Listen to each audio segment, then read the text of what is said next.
Indian men's football team Afghanistan के against 2026 FIFA World Cup qualifiers के round 2 में भिड़ने वाली है। पहला मुकाबला अवे फिक्सचर इंडिया खेलेगा FC Damac stadium Saudi Arabia में। रमजान का टाइम है, इंटेंस हीट होगी सऊदी अरेबिया में, चैलेंजिंग सिचुएशंस होगी दोनों ही टीम के लिए। लेकिन 22 तारीख बहुत इंपॉर्टेंट रहने वाली है टीम इंडिया के लिए, looking towards their past performances जो कि बिल्कुल अच्छे नहीं रहे हैं। अफगानिस्तान के भी इश्यूज बहुत ज्यादा हाई है, पॉलिटिकल डिमॉन्स्ट्रेशन चल रहा है, बहुत सारे अप्स एंड डाउन चल रही है टीम। तो भाई ढेर सारी चर्चा करेंगे, मैच के प्रीव्यू पर जाएंगे और हमारे साथ इस मैच के प्रीव्यू में जुड़ गए हैं आशीष नेगी सर। ढेर सारी चर्चा करेंगे आशीष सर। तो सबसे पहला प्रश्न जो बनता है, जो फैंस का प्रश्न भी है कि टीम इंडिया की पास्ट परफॉर्मेंसेस हमने देखी हैं, बड़ी टीम्स थी, जायंट्स थी एशियन कप में, लेकिन उसके बावजूद टीम इंडिया का परफॉर्मेंस अच्छा था। आईएसएल में बहुत सारे परफॉर्मर्स जो टीम इंडिया के रहे थे, उनका परफॉर्मेंस बहुत डिप हुआ है। टीम इंडिया राउंड 1 में चल रहा था, 3rd नंबर पे इस टाइम पर है, राउंड 2 में 3rd नंबर पे है। कुवैत और इंडिया के इक्वल पॉइंट्स, और मार्च का जो ये इंटरनेशनल ब्रेक है जहाँ इंडिया 2 बारी अफगानिस्तान के अगेंस्ट खेलेगा home and away, Kuwait same time पे 2 बारी कतार से होम एंड अवे खेलने वाला है। Considering the quality and everything, I think कतार इज एशियन चैंपियन, तो वी आर होपिंग कतार defeat Kuwait in the both the games. If India wins the both the games, that will put India to the 9 points and India will be second in the table. And वो Kuwait वाला जो match है शायद वो थोड़ा irrelevant तो नहीं होगा, बट उसकी इंपॉर्टेंस थोड़ी कम सी हो जाएगी और प्रेशर इंडिया के ऊपर नहीं कुवैत के ऊपर ज़्यादा होगा, तो इसलिए मैच काफ़ी इंपॉर्टेंट आ गया। Quickly going into past performance, I think वो पास्ट ही रहनी चाहिए। एशिया कप का स्टेज अलग था, एशिया कप का फॉर्मेट अलग था, एशिया कप में अपोनेंट अलग थे। परफॉर्मेंस अच्छी है बुरी है वो उस पर हम बहुत बात कर चुके हैं, आई थिंक वो पास्ट हो चुका है, उसको अब दिमाग में नहीं रखना चाहिए, नहीं हमें नहीं प्लेयर्स को। हाँ, वरिड साइन जरूर ये है, कोचिंग स्टाफ भी थोड़े वरिड हैं। जो इंडियन टीम के रेगुलर प्लेयर्स हैं उनकी परफॉर्मेंस आईएसएल में डिप हुई है, जैसे आयुष आपने पॉइंट आउट किया। I think may be other than Vikram Pratap, जिन्होंने अपनी परफॉर्मेंस का status last international call up जब उन्हें हुआ था वर्ल्ड जो एशिया कप में था उससे उनका अप गया है, बाकी सारे प्लेयर्स की परफॉर्मेंस डिप हुई है। कोचिंग स्टाफ थोड़ा सा वरिड है इस बात को लेके जो आपने हाईलाइट करी, एंड आई थिंक काफ़ी इंपॉर्टेंट मैचेस हैं। 6 पॉइंट्स लेने बहुत ज़रूरी हो जाएंगे, कंडीशंस जैसी भी हैं। एक बहुत लेट मैच हो रहा है सऊदी में 10 PM, यहाँ पे इंडिया में 12:30 AM हो जाएगा, तो आई थिंक एक बहुत कम होता है कि हम इंडियन टीम को मिडनाइट के अराउंड देखेंगे, बट इसके पीछे मल्टीपल रीजंस भी है। मिडिल ईस्ट में समर सीजन आ चुका है, रमज़ान चल रहा है, तो मेजॉरिटी एक्टिविटीज़ आफ्टर सनसेट ही होती है वहाँ पे। तो एंड अफगानिस्तान ने भी काफ़ी जो ईगोस टीम मैच ने भी हाईलाइट किया कि काफ़ी टेक्टिकली उन्होंने स्टेडियम चूज़ किया है, हाई एल्टीट्यूड है, सब कुछ है, बट मैं बोलूँगा बैकफायर भी कर सकता है क्योंकि अफगानिस्तान होम टीम नहीं है, राइट, वो भी किसी और का स्टेडियम यूज़ कर रहे हैं। हाँ, ये हो सकता है कि उन्होंने ज़्यादा टाइम मिला हो इंडिया से उनको क्लेमेटाइज करने के लिए उस स्टेडियम में, बट देखते हैं कि ये डिसीजन उनके लिए फेवर में रहेगा, बैकफायर रहेगा, बट इंडिया को आई थिंक इतनी प्रॉब्लम नहीं होनी चाहिए। ह्यूमिडिटी की वजह से इंटेंसिटी मैच की थोड़ी आपको कम दिखने वाली है मुझे लगता है। चलिए बात करते हैं अनवर अली। लास्ट वीडियो में हमने अनवर अली पे चंक जो था हमारा वो कम था, तो इस वीडियो में अनवर अली के ऊपर हम एक पोर्शन डालना चाहते हैं। तो सबसे पहले तो अनवर अली बहुत इंपॉर्टेंट रोल प्ले करेंगे क्योंकि संदेश झिंगन नहीं है डिफेंसिव ड्यूटीज निभाते हुए, तो अनवर अली की इंपॉर्टेंस टीम के लिए and looking towards his past, injury prone खिलाड़ी रहे हैं। इवन दो आईएसएल में 90 मिनट्स खेल रहे हैं, लेकिन इंटरनेशनल का प्रेशर अलग होता है। क्या इंजरी जो है वो रेकरिंग इंजरी हो सकती है, उसके ऊपर थोड़ा सा? नहीं, इंजरी रेकरिंग इंजरी नहीं है, अब वो रेगुलर आईएसएल में खेल रहे हैं। अनवर अली से में भी एक कंप्लेंट ये थी, या मोहन बगान से कंप्लेंट ये थी, उनको ज़्यादा जल्दी उन्होंने उनका कमबैक करवा दिया इंजरी से, और वो फुली फिट भी नहीं थे और फुली शेप में भी नहीं थे, उनकी बॉडी ओवरवेट दिख रहे थे जब वो आए, और इसलिए उनको इंजरी दोबारा लग गई थी। अभी as per the data I have कोई रिकरिंग इंजरी इनको है नहीं, मैच फिट हैं, बट आई थिंक अभी भी अपनी बेस्ट शेप में नहीं है इन टर्म्स ऑफ जितने ज़्यादा फुटबॉल मैचेस वो खेलेंगे उतने अच्छे शेप में वो आते रहेंगे। और इंपॉर्टेंस की बात मैं कर दूं तो अनवर अली एक बैकबोन है इस टीम की in terms of playing progressive football, in terms of playing passing football. उनको काफ़ी मिस भी किया इंडिया ने एशिया कप में, एंड कंसीडरिंग वो पास्ट है, बट उनके पार्टनर संदेश झिंगन नहीं है। शायद अनवर अली को सीनियर सेंटर बैक खेलना पड़ेगा, उनको वो बैक लाइन मैनेज करनी पड़ेगी जो काम संदेश झिंगन करते आ रहे थे इतने सालों से इंडिया के लिए। तो उनके लिए इसलिए इंडिया के लिए अनवर अली की इंपॉर्टेंस बढ़ जाती है, और इस टी मैच सोचेंगे, मतलब होप करेंगे कि अनवर अली वो रोल जो संदेश प्ले करते थे वो करें। और अगर बोस साथ में खेलते हो, सुभाषिष बोस भी एक सीनियर प्लेयर है, इतनी डिफिकल्टी उनको होनी नहीं चाहिए, but depending on Anwar Ali left खेलेंगे राइट खेलेंगे, डिपेंडिंग ऑन द प्लेइंग 11 वो भी देखने वाला होगा। पर अनवर अली की ability on the ball India को काफ़ी हेल्प करेगी अफगानिस्तान के, कंसीडरिंग शायद हम एज अ फेवरेट खेलें, हमें टेम्पो सेट करना पड़े मैच का। अगर आपको टेम्पो सेट करना है मैच का तो अनवर अली जैसे प्लेयर जो बॉल रख सकते हैं अपने पास, होल्ड कर सकते हैं, पास कर सकते हैं, डायगोनल बॉल डाल सकते हैं, स्विच कर सकते हैं, वो बहुत इंपॉर्टेंट बन जाता है क्योंकि इंडिया में ऐसे प्लेयर बहुत कम है इस टाइम पे।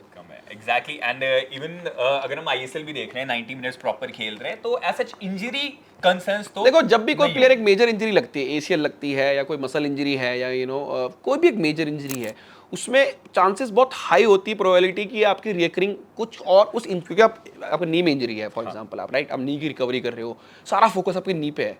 तो इंटरनेशनली स्पोर्ट्स साइंस इतनी एडवांस हो चुकी है कि जब प्लेयर किसी इंजरी के लिए रिकवर कर रहा है, नी फॉर एग्जांपल, उनके जो स्पोर्ट्स साइंटिस्ट हैं वो लोग क्या करते हैं कि जो प्लेयर का रिकवरी पाथ होता है या रिहैब होता है उसको ऐसे प्लान करते हैं कि कोई और मसल वीक ना पड़े, राइट। अगर वो नी पे कर रहा है तो इसका मतलब नहीं शोल्डर पे फोकस नहीं करना है, थाई पे फोकस नहीं करना, तो वो ऐसा प्लान करते हैं कि हाँ नी पे जरूर स्ट्रॉन्ग कर रहे हैं अपनी, बट उनकी बाकी मसल्स वीक नहीं पड़नी चाहिए, लूज नहीं पड़नी चाहिए।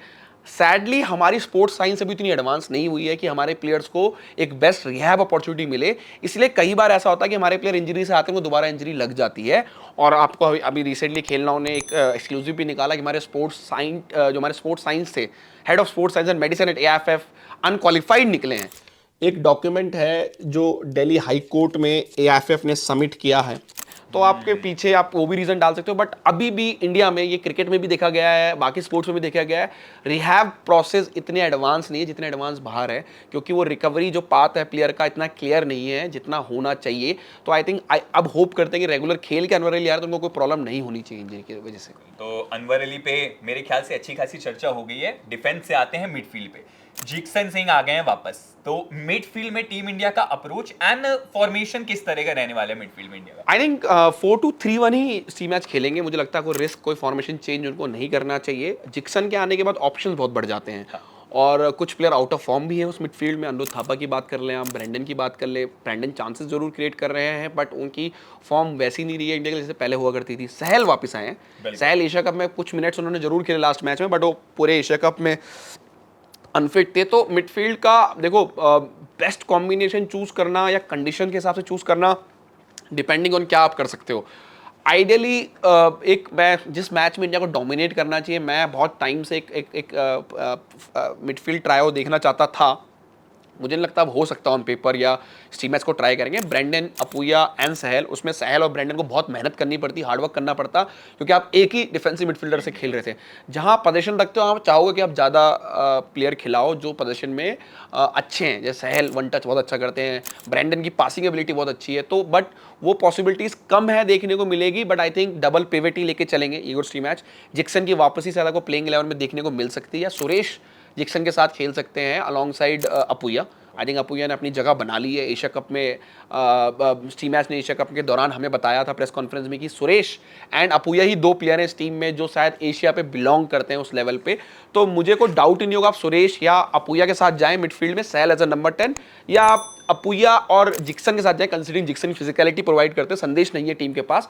सेट पीसीज में आपको फिजिकल कवर चाहिए जो हेडर जीत सके, जिक्सन उस एक प्लेयर में आते हैं, उस वजह से जिक्सन को खिलाया जा सकता है, क्योंकि जो अनवर है या सुभाषी से वो टॉल बिल्कुल, मतलब फिजिकली उतने स्ट्रॉन्ग और उतने लंबे नहीं जितने संदेश, डोमिनेटेड नहीं है ईयर में जितने संदेश हैं। और जिक्सन की कहानी तो वर्ल्ड कप में इकलौते गोल स्कोरर हैं भारतीय फुटबॉल हिस्ट्री में, हेडर से भी गोल मारा था उन्होंने, तो वो जानते हैं हेडर जीतना, हेडर चाहे डिफेंसिव हो चाहे अटैकिंग हो। आई थिंक उस रीजन की वजह से मुझे लगता है कि अपूया और Jeakson plus Sahal as a number 10 आपको खेलते हुए दिखेंगे। चलिए बात करते हैं अब हमारे अटैकर्स के ऊपर। Chhetri even though top 3 world level के प्लेयर्स में से आते हैं in terms of goal scoring, लेकिन पास्ट परफॉर्मेंसेस कोई अच्छी नहीं है। एंड अब हमने जैसे लास्ट वीडियो में भी बात किया था कि उनके सब्स्टिट्यूट हमें तलाशना शुरू कर देना चाहिए। तो गोल स्कोरिंग अगर कैलिबर देखा जाए तो छेत्री के अलावा इस पर्टिकुलर इंडियन टीम में कौन आपको लग रहा है? सही गोल स्कोरिंग, चांगटे अभी भी पिछले साल एक सीजन करके आया था, 26 गोल एंड असिस्ट उनके पूरे इंडियन फुटबॉल के सीजन में थे।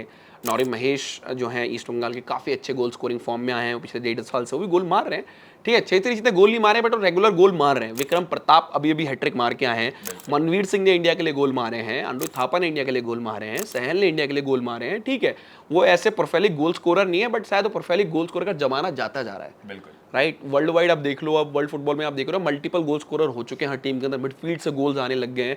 अब कोई भी टीम सिर्फ एक गोल स्कोरर के ऊपर डिपेंडेंट नहीं है वर्ल्ड वाइड फुटबॉल में। और आई थिंक इंडिया को भी नहीं होना चाहिए सुनील छेत्री के ऊपर सिर्फ गोल्स के लिए। इंडिया एंड स्टी मैच एंड फैंस होप करेंगे कि मल्टीपल प्लेयर्स कंट्रीब्यूट कर सके। आई थिंक वही बेस्ट वे होगा इंडिया के लिए इस वर्ल्ड कप क्वालिफायर्स में और ये बचे हुए वर्ल्ड कप क्वालिफायर्स में, ताकि छेत्री के ऊपर भी प्रेशर कम रहे और उनको वो वहाँ पे अपने फ्रीली खेल सके बिना प्रेशर के, अगर बाकी प्लेयर गोल्स में कंट्रीब्यूट करते हैं तो। चलिए देखते हैं कैसा रहता है इंडिया का फॉरवर्ड लाइनअप। लेकिन आप इगोस टीम के से जुड़े रहते हैं, तो इनसाइड कुछ खबर अपडेट इंडियन टीम से रिलेटेड? ईगोस टीम से तो जुड़ा हुआ नहीं हूँ मैं, बट हाँ खबर अपडेट में आपको ये इंडियन टीम बैचेस में पहुंची वेन्यू पे और अभी कुछ ट्रेनिंग सेशन उन्होंने ज़रूर किए हैं।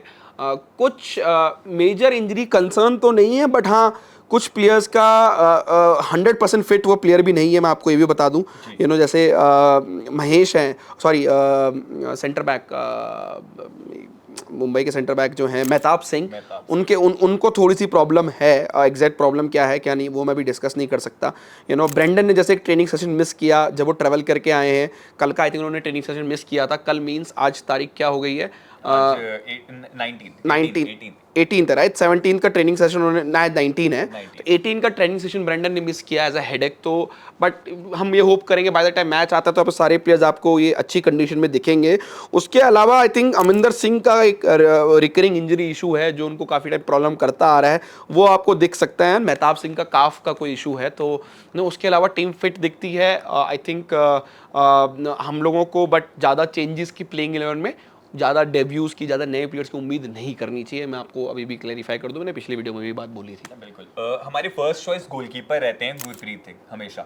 सेकंड क्या अमरिंदर को रखेंगे या विशाल कैद? अभी अमरिंदर का इंजरी एशिया कप में भी उन पर डाउटफुल थे इंजरी कंसर्न से। आई थिंक सेकंड चॉइस ऐसा कुछ होता नहीं है, अमरिंदर ही सेकंड चॉइस ऑन पेपर तो एटलीस्ट। अगर वो फिट नहीं है तो विशाल कैद एक बहुत केपेबल गोलकीपर है, एज अ फर्स्ट चॉइस भी आप खिला सकते हो अगर वो खिलाना है, depending on coach. But I think Gurpreet ही आपको एज अ फर्स्ट चॉइस खेलते हुए दिखेंगे अभी। बिल्कुल। तो चलिए इंडिया के बारे में हमने बहुत बात कर ली, करते रहेंगे इसके आगे भी। लेकिन अफगानिस्तान की टीम, पॉलिटिकल टेंशन्स चल रही हैं, बहुत सारे प्लेयर्स ने बॉयकॉट कर दी नेशनल टीम, तो अंदर गहमा गहमी मची हुई है, हीट बहुत ज़्यादा है। और ऐसी सिचुएशन में जब आप मैच खेलते हो तो और हीट बढ़ जाती है। तो थॉट प्रोसेस क्या होगा अफगान टीम का इस मैच के लिए, और कोच जो कि एक्सपीरियंस है उनके बारे में क्या कहना चाहिए? आई थिंक पहले एस्ले वेस्टवुड की बात कर लेते हैं। डेकेड उन्होंने इंडियन फुटबॉल में काम किया। 2013 वो इंडिया में आया जब बेंगलुरु एफसी का जन्म हुआ, या उन्होंने क्लब स्टार्ट किया जिंदल्स ने बेंगलोर से। आई लीग डेब्यू सीजन में उन्होंने जीती। मैनचेस्टर यूनाइटेड के क्लब से बिलोंग करते हैं एस्ले वेस्टवुड। उन्होंने एक 4-4-2 काउंटर अटैकिंग फुटबॉल, और उनको अगर आई थिंक कभी भी इंडियन फुटबॉल का इतिहास लिखा जाएगा, उन्होंने जो एक काम किया जो किसी ने नहीं सोचा होगा, सुनील छेत्री को लेफ्ट फिंगर खिलाया, और सक्सेसफुल लेफ्ट फिंगर उन्होंने बेंगलुरु एफसी के लिए सुनील छेत्री को रखा है उस रोल में। और काफ़ी लोग सोचते थे कि शायद सुनील छेत्री ना खेलें या उनको थोड़ा इशू हो, उनको कोई इशू नहीं हुआ, उन्होंने उस रोल में ढले और सुनील छेत्री और बेटर होते गए जब उन्होंने लेफ्ट विंग का रोल प्ले किया बेंगलुरु एफसी के लिए। उसके अलावा मल्टीपल रोल्स में इंडिया में उन्होंने एटीके के साथ काम किया, एस्ले वेस्टवुड ने पंजाब एफसी के साथ उन्होंने काम किया, राउंड ग्लास पंजाब एफसी के साथ। तो इंडियन फुटबॉल, इंडियन प्लेयर्स, काफ़ी सारे प्लेयर्स के साथ भी उन्होंने मतलब उन्होंने कोच भी किया है जो इंडियन टीम में है, उनको देखा भी है पिछले डिकेड लॉन्ग में, और वो अच्छी तरह जानते भी हैं इंडियन प्लेयर्स की कमजोरी और वीकनेस। शायद वही एक एडवांटेज सिर्फ अफगानिस्तान के पास है, अदर देन क्योंकि वो पॉलिटिकली काफ़ी गुटबाजी, काफ़ी लड़ाई झगड़े चल रहे हैं वहाँ पे। प्लेयर ने कैंप बनाए हुए हैं, कुछ प्लेयर्स को कॉल अप नहीं आया है जिनको आना चाहिए था, तो काफ़ी कुछ प्लेयर ने बॉयकॉट किया हुआ है बिकॉज ऑफ उनके मल्टीपल रीजन्स, और वो अलग वीडियो में बात कर सकते हैं। बट अफगानिस्तान ऑन पेपर 100% नहीं है, आपको मैं क्लियर कर दूं। बट हाँ, कंसिडरिंग एस्ले वेस्टवुड है उनके पास, उनको हमें वीक नहीं मानना चाहिए, उनको हमें अंडर एस्टिमेट नहीं करना चाहिए। फुटबॉल है, ऑन द पिच 11 वर्सेस 11 है, तो कुछ भी हो सकता है। और इतने सब की चीज़ के बावजूद उनके मल्टीपल प्लेयर्स अभी भी कुछ ऑस्ट्रेलिया में, कुछ स्वीडन में, कुछ फिनलैंड में, कुछ नॉर्वे में, कुछ इंग्लैंड में, कुछ कनाडा में,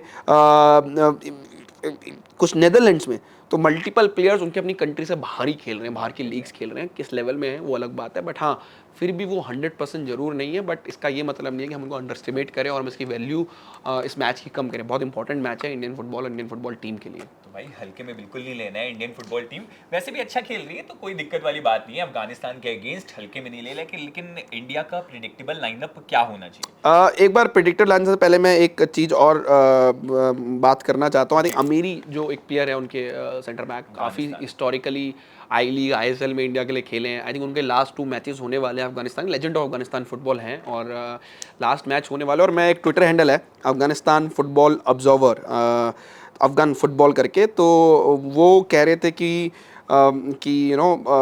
अमीरी के बारे में क्या था, टीनेजर 2005 में आए, रिटायर हो जाएंगे, noted as a villain by many for been, जो भी वो बोल रहे थे, कहते हैं noted as a hero for many for always having Chhetri in his pocket and home grown player है। होम ग्रोन प्लेयर ठीक है, बट छेत्री पॉकेट में तो नहीं रहे हैं अमीरी की। आप हेड टू हेड देख लीजिए, 8 गेम्स में छेत्री ने 4 गोल्स मारे, 1 असिस्ट होंगे, 5 गोल की इन्वॉल्वमेंट है, तो आप कह नहीं सकते कि छेत्री को अमीरी अफगानिस्तान ने अपने उनको शांत रखा है। और 2011 सैफ चैंपियनशिप के फाइनल में छेत्री के ही गोल्स थे जो इंडिया को ट्रॉफी जिताई। और जब अफगानिस्तान रोते रोते सैफ छोड़ के गया, फाइनल मैच हार के, आई थिंक केरला में फाइनल था मुझे याद है, उसमें भी इंडिया ने छेत्री का बड़ा इंपॉर्टेंट रोल था। तो मुझे नहीं लगता कि अमीरी बड़े महान प्लेयर हैं, इंडिया में भी खेले हैं, बट ये आपकी ऑब्जर्वेशन थोड़ी गलत थी। आप ऑब्जर्वर बोल रहे हैं अपने आप को, बट आपको स्टैट्स चेक कर लेने चाहिए थे। प्रेडिक्टेड 11 पे इंडिया की आ जाते हैं। 2 तरह की लाइनअप मैं देना चाहूँगा, एक है कि प्रेडिक्टेड क्या एक्चुअली होगी जो टीम मैच खिलाने वाले हैं, और एक जो मुझे लगता है कि क्या इंडिया को नहीं, मतलब क्या ये ट्राई कर सकते हैं। जैसे मैंने अपना बोला कि मेरी एक एज अ फुटबॉल फैन एक फैंटेसी है कि क्या हम अपूया ब्रैंडन सहल को साथ में खिलाएं, जिस मैच में शायद हम पोजीशन रख सकते हैं, पर वो हम वर्ल्ड कप क्वालिफायर्स में नहीं कर सकते, फ्रेंडलीज में जरूर ट्राई कर सकते हैं। तो पहले हम बात कर लेते हैं क्या प्रेडिक्टेड हो सकती है इंडिया की लाइनअप। आई थिंक जो मुझे सुनने में आया है कि कोचिंग स्टाफ कोई बड़े चेंजेस नहीं करने वाले हैं। तो अगर आप सोच रहे हैं कि जय गुप्ता का डेब्यू हो जाएगा या ना किसी नए प्लेयर को देखने को हमें रानावाड़े मिल जाएंगे, तो ये सब पॉसिबिलिटीज़ कम है। ट्रस्टेड प्लेयर्स ही आपको दिखने वाले हैं प्लेइंग 11 में। तो ट्रस्टेड प्लेयर की बात करते हैं, गुरप्रीत आपको गोल में दिखने वाले हैं, निखिल पुजारी। मैंने पिछले लाइनअप जब मैंने प्रेडिक्ट की थी, लाइनअप आई थी, मैं अनवर अली को भूल गया था, तो मैंने बोस और राहुल बेके बोला था। मैं बोलूँगा अनवर अली और सुभाषिस बोस, ये सेंटर बैक पेयरिंग मैं देखना भी चाहता हूँ, बिकॉज ये मोहन बगान के लिए भी साथ खेलते हैं और इनके दोनों अच्छे प्लेयर हैं। थोड़ा फिजिकली थोड़ा वीक जरूर हो जाता है इंडिया पर, उसके लिए हम जिक्सन को टीम में डाल ही रहे हैं प्लेइंग 11 में। आकाश मिश्रा आपको लेफ्ट बैक खेलते हुए दिखेंगे, Apuia Jeakson as a 2 centre midfield, Sahal as a number 10, Mahesh, Chhangte, Sunil Chhetri. I think यही प्लेइंग 11 इंडिया का होने वाला है।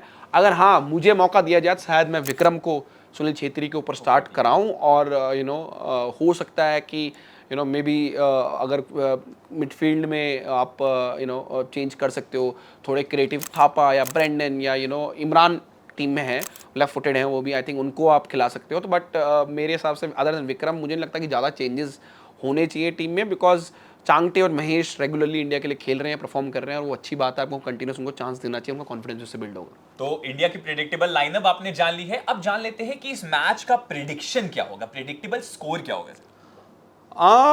काफ़ी टफ है, बिकॉज अवे मैच है, कंडीशंस टफ है। एक particular score line I think India को जीतना चाहिए। मैं पहले दिन से कह रहा हूँ, मुझे ड्रॉ नहीं चाहिए, मुझे इंडिया से विक्ट्री चाहिए इस मैच में। मैं प्रेडिक्ट कर रहा हूँ आई थिंक इंडिया के लिए 3-1। तो भाई 3-1 की विक्ट्री चाहिए अपने को। उससे ज्यादा हुई तो खुश हो जाएंगे, चीयर कर लेंगे। कम नहीं होना चाहिए, कम नहीं होना चाहिए, इतना है। गोल डिफरेंस बहुत मैटर करेगा आने वाले मैचेस में भी। तो हमारी प्रेडिक्टेबल लाइनअप आपने सुन ली और प्रेडिक्शन भी सुन लिया स्कोर लाइन का। तो अपने प्रेडिक्टेबल लाइनअप और प्रेडिक्शन, गोल प्रेडिक्शन कमेंट डाउन जरूर कीजिएगा। ढेर सारे एक्साइटमेंट के साथ उतरेंगे, टीम को सपोर्ट करेंगे, ब्लू टाइगर्स को सपोर्ट करेंगे। और टीम इंडिया के लिए जितना इंपॉर्टेंट है ये मुकाबले जीतना, उससे ज्यादा हम शेयर करेंगे। और भाई मिलके भाई खेलना और टीवी को लाइक शेयर फॉलो सब्सक्राइब, और इस वीडियो को ढेर सारा शेयर जरूर करते रहिएगा। मैच डे पे वॉच अलॉन्ग में हमारे साथ जुड़ना ना भूलिएगा। आज के लिए बस इतना ही, स्टे ट्यून्ड।